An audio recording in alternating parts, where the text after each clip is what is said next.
ప్రభాస్ తో 1500 కోట్ల సినిమా తీసేందుకు 3 బ్యానర్లు రంగంలోకి దిగుతున్నాయి.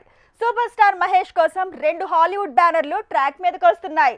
ఇక మహేష్ మూవీని 1500 కోట్లతో రాజమౌళి ప్లాన్ చేస్తే అదే రేంజ్ బడ్జెట్ తో తమిళ దర్శకుడు శంకర్ లెక్కే మార్చేస్తున్నాడు. షాక్ ఇచ్చే పనిలో ఉన్నాడు. యంగ్ స్టార్ ప్రభాస్ కొత్త మూవీ కోసం 3 బ్యానర్లు కలిసి 1500 కోట్ల బడ్జెట్ ని రెడీ చేస్తున్నాయి. మైత్రి మూవీ మేకర్స్ ప్లాన్ చేసిన బాలీవుడ్ ఫిల్మ్ కోసం మరో హిందీ బ్యానర్ ఎష్రాస్ ఫిల్మ్స్ రంగంలోకి దిగుతోంది.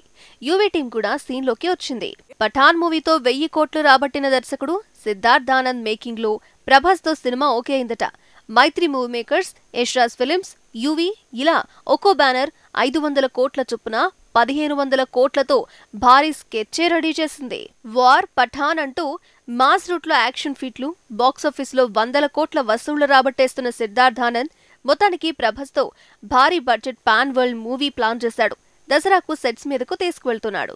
ఇక మహేష్ బాబుతో రాజమౌళి ప్లాన్ చేసిన మూవీ బడ్జెట్ కూడా 1500 కోట్లని ఎప్పుడో తేలింది.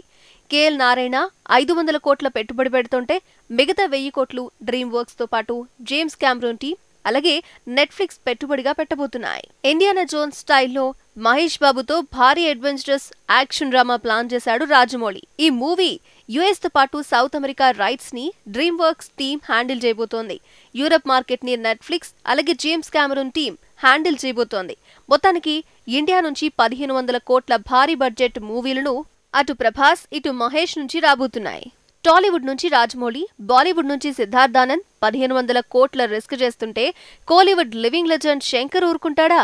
తను ఒక అడుగు ముందుకేసి తన పాత హిట్ మూవీ అపరిచితుణ్ణి హిందీలో 1500 కోట్లతో భారీగా తెరకెక్కించబోతున్నాడు. తమిళ అపరిచితుణ్ణి హిందీలో 1500 కోట్ల ఖర్చుతో రీమేక్ చేస్తున్నాడు శంకర్. భారతీయుడు అలాగే చరణ్ సినిమా పూర్తి కాగానే ఈ ప్రాజెక్ట్ పట్టాలెక్కుతుంది. రణ్వీర్ సింగ్ హీరోగా ఈ సినిమా సెట్స్ మీదకెళ్తోంది.